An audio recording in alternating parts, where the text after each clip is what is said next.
하나님께서는 이제 가난한 목수였지만은 의로운 사람 요셉을 선택하셔서 법률상 예수님의 부친으로 세우셨다는 것입니다. 또 하나님의 아들을 이 땅에 탄생시키기 위해서 한 여인을 필요로 했던 것입니다. 여인의 몸을 필요로 하셨어요. 그런데 주님께서는 예루살렘에는 유력한 많은 사람들이 있었지만 그들을 돌아보지 아니하시고 유대의 한 촌락에 우거하고 있었던 한 여인, 비천한 여인을 돌아보셨습니다. 그는 지극히 겸손하고 주님의 뜻에는 전적으로 순종할 수 있는 준비가 되어 있는 여인이었습니다. 그가 바로 마리아입니다. 그 여인을 돌아보시고 그 여인을 통해서 하나님의 아들을 이 땅에 탄생시키게 하셨다는 것입니다. 여러분, 우리는 하나님께서 사람을 선택하실 때 아무나 선택하는 것이 아니라 준비된 그릇을 선택하시고 하나님께서 쓰시기에 합당한 그러한 성품을 가진 자들을 쓰신다는 것을 우리가 보게 됩니다. 어느 날 하나님께서 보내신 천사가 마리아를 방문했습니다. 그리고 수태고지를 알렸습니다.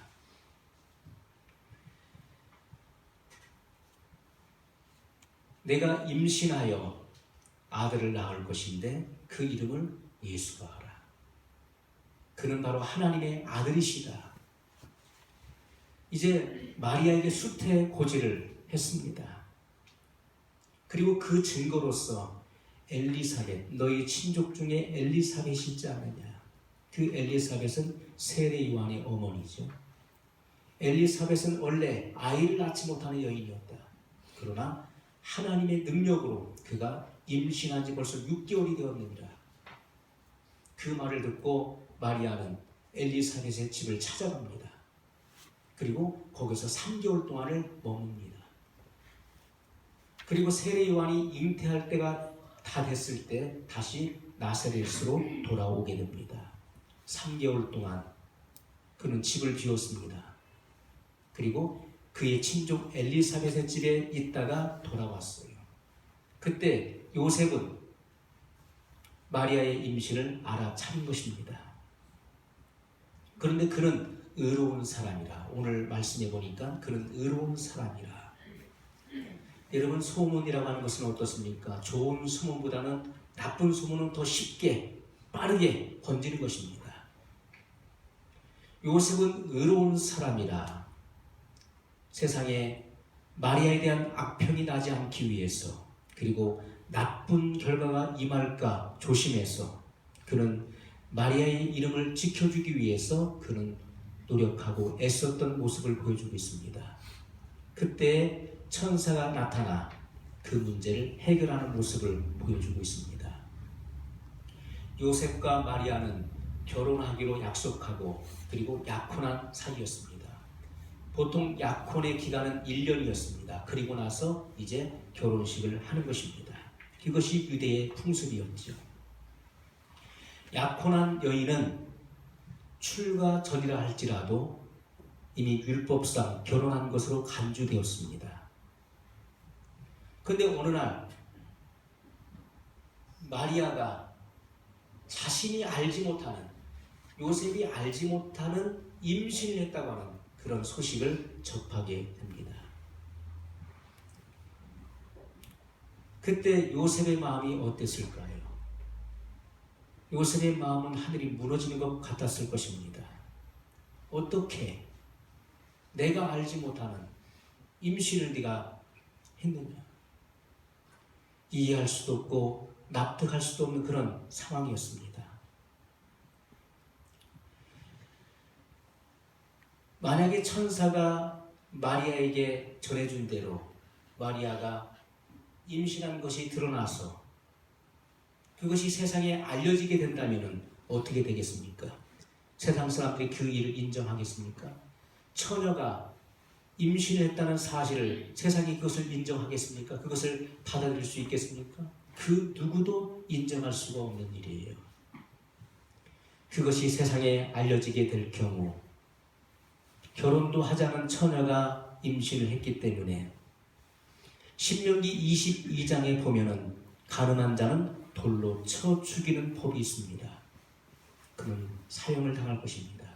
아니면 목숨을 구제한다면은 아마 그때부터 그 일이 발각된 그 순간부터 사회로부터 격리될 것입니다. 그는 사람들보다 상종하지 못할 부정한 사람으로 낙인 찍혀서 평생을 멸시와 비난을 받으면서 살아가야 될 사람이 될 것입니다.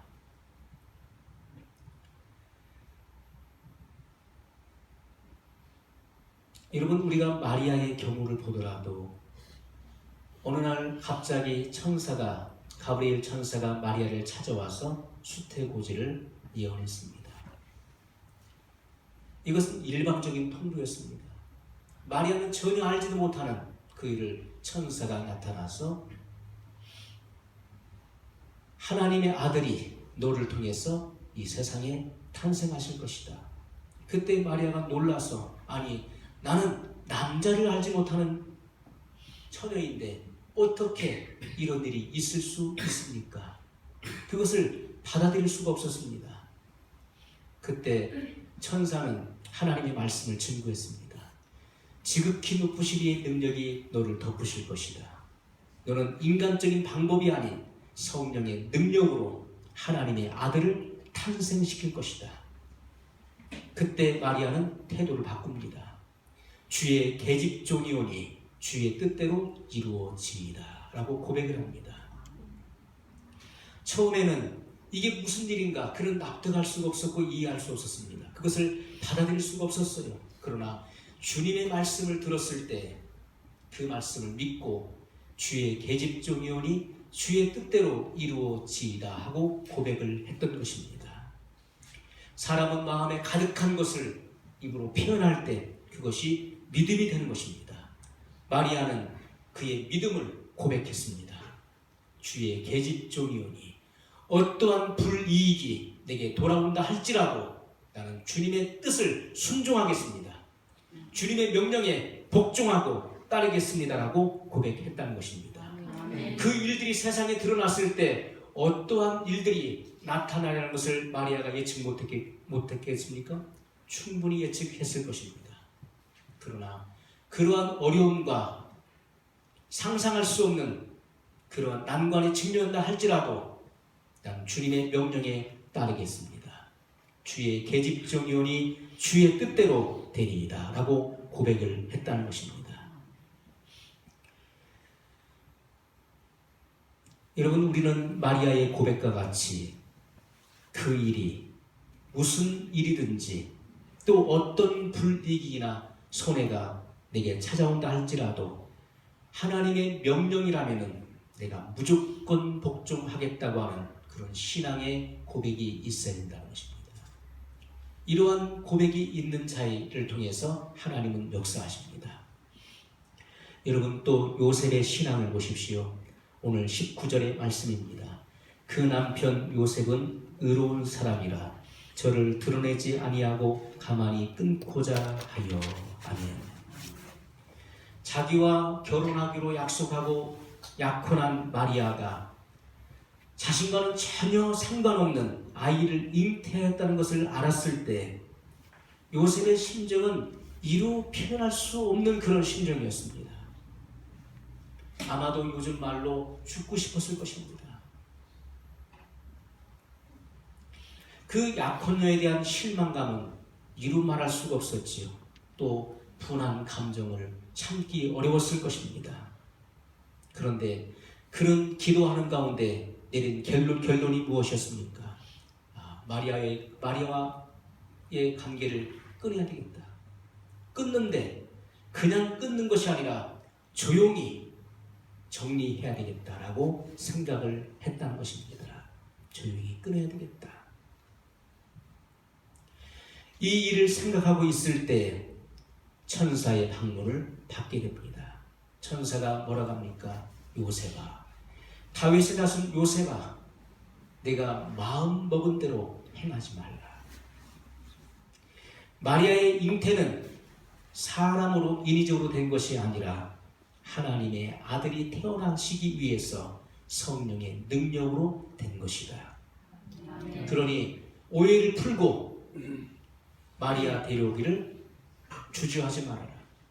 천사가 그렇게 지시를 합니다. 천사의 말씀을 전해 들었던 요셉은 하나님의 말씀대로 하기로 새롭게 결단을 붙입니다. 여러분, 아무리 이성적으로 합리적으로 판단하고 결정하여 행동을 결심했을지라도 하나님이 아니다 라고 하면 그것은 아니라는 것입니다. 요셉은 합리적인 판단을 한 것입니다. 그래, 정리하고 끊어야 되겠다.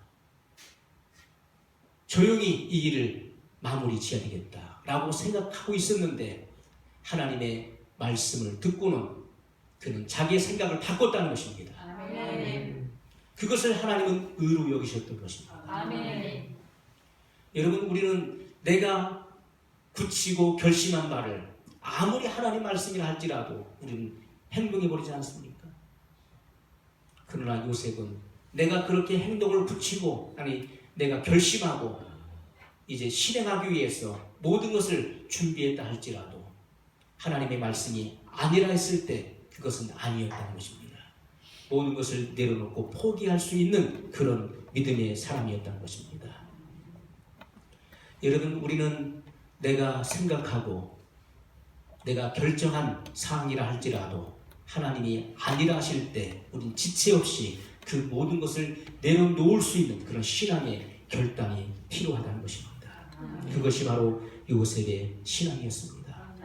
아무리 이해하려고 해도 이해할 수가 없는 사건이었어요. 아니, 어떻게 하나님이라 하실지라도 어떻게 성령의 능력으로 여자가 그렇게 임신할 수 있는가?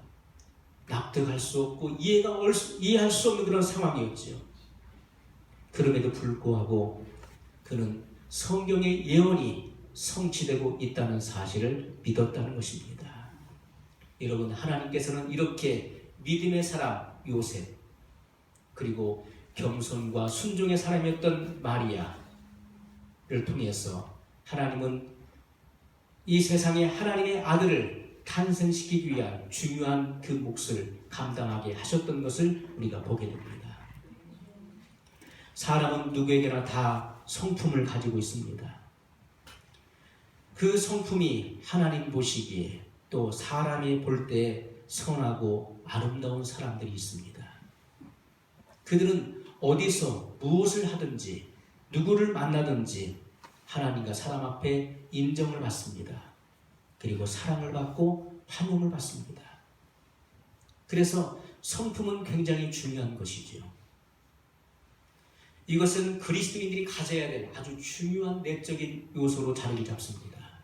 여러분, 우리가 갈라디아서 5장에 보게 되면은 오직 성령의 열매는 사랑과 희락과 화평과 오래 참음과 자비와 양선과 충성과 온유와 절제니 이 같은 법을 금지할 법이 없느니라고 말씀했습니다. 여러분, 여기서 말씀하는 성령의 9가지 열매는 바로 그리스도의 품성을 말하는 것입니다. 또 그리스도인들이 가져야 될 바로 성품을 의미했던 것입니다. 오늘 우리들이 가지고 있어야 될 내적인 성품이 어떠해야 할 것을 주님이 말씀하신 것입니다.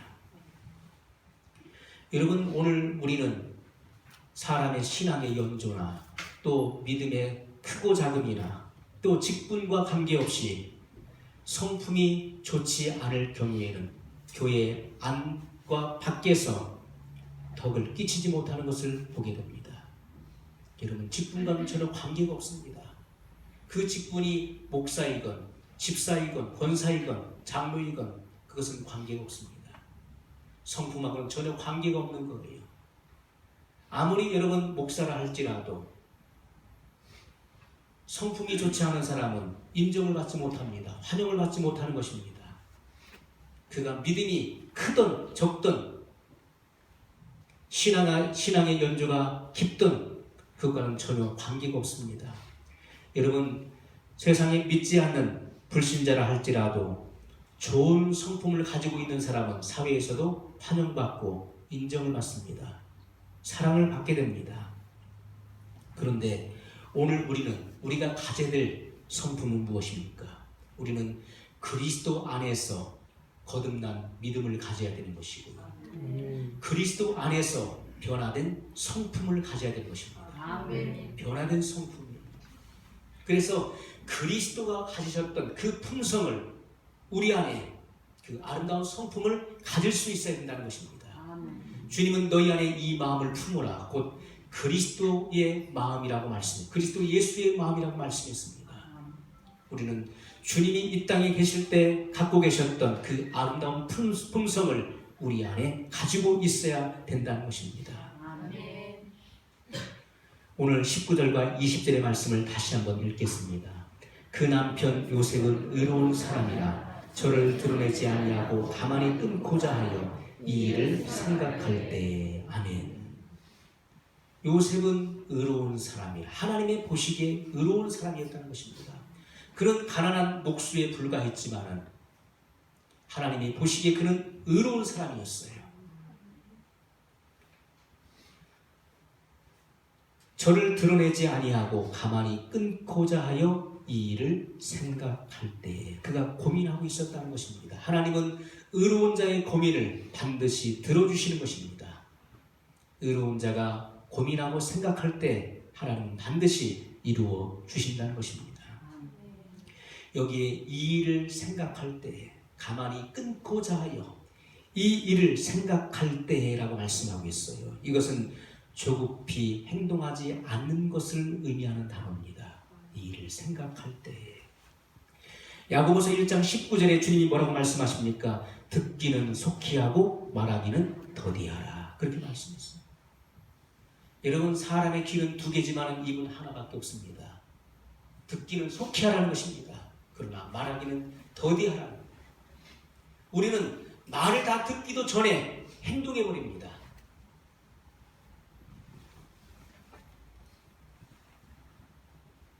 우리는 얼마나 남의 말을 다 듣기도 전에 먼저 말해버립니다.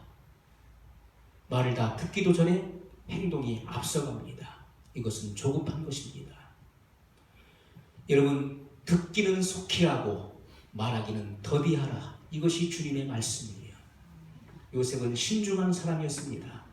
조급히 행동하지 않고 가만히 끊고자 하여 이 일을 생각할 때, 이렇게 성경은 기록하고 있습니다. 여기에서 요셉의 성품을 보여주고 있다는 것입니다.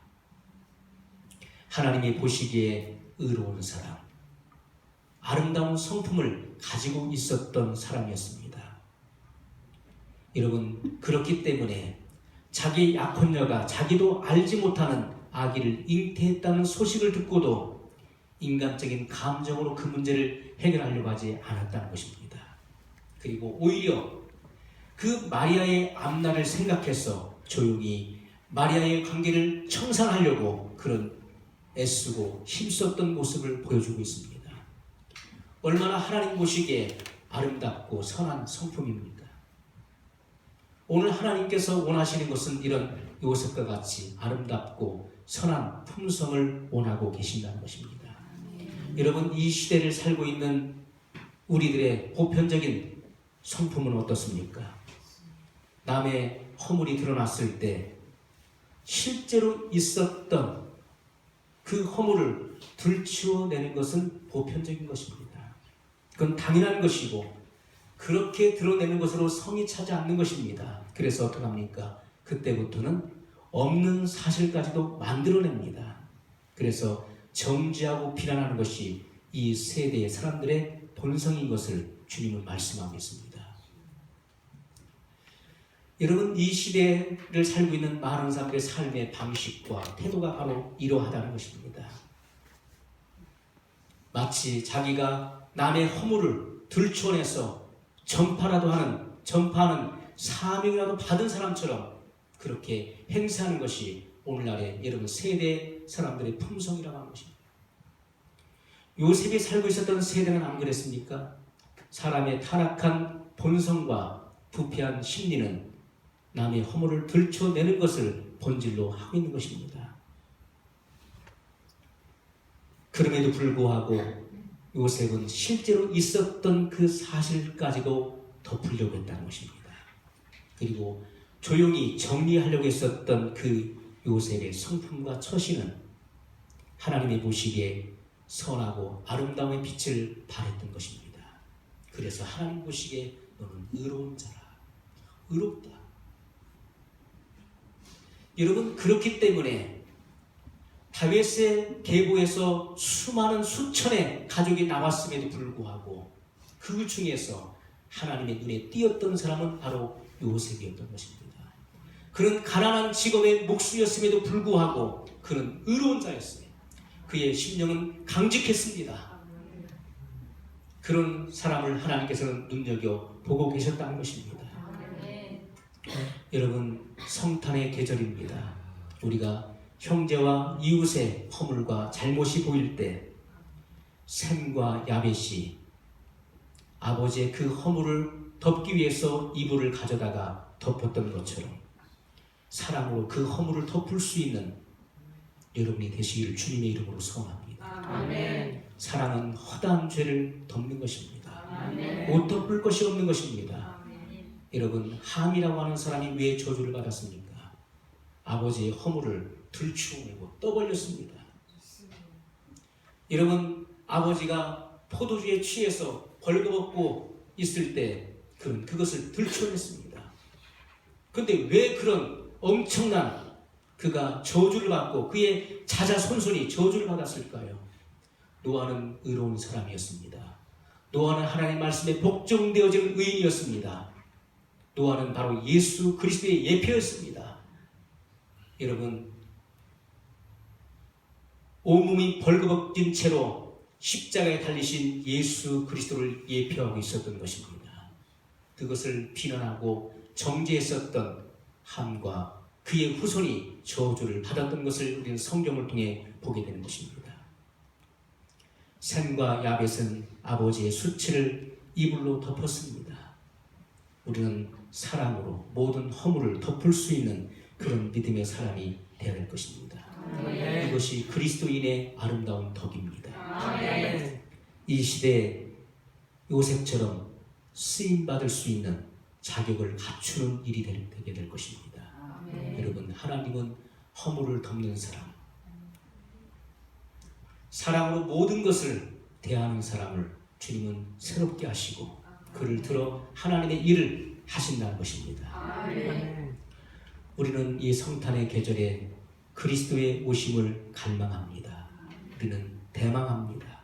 그리고 그리스도를 맞이할 수 있는 아름다운 품성, 성품의 사람으로 변화되기 위해서 우리가 한 마음으로 기도하길 원합니다. 아멘. 주님, 그리스도의 아름다운 품성을 낳는 그런 믿음의 사람이 되게 하옵소서. 아멘. 오늘 요셉과 마리아와 같이 진정 그리스도를 이 땅에 오시게 하기 위해서 그 일들에 정말 중요한 협력자가 되고, 그리고 자기에게 어떠한 불이익이 닥친다 할지라도 그것을 감수해 내겠다고 고백하고 결심했었던 마리아의 믿음과 같이, 또 잘못된 일을 알고도 그것을 드러내지 않고 덮으려고 했었던 요셉의 사랑의 마음을 오늘 우리에게 주옵소서.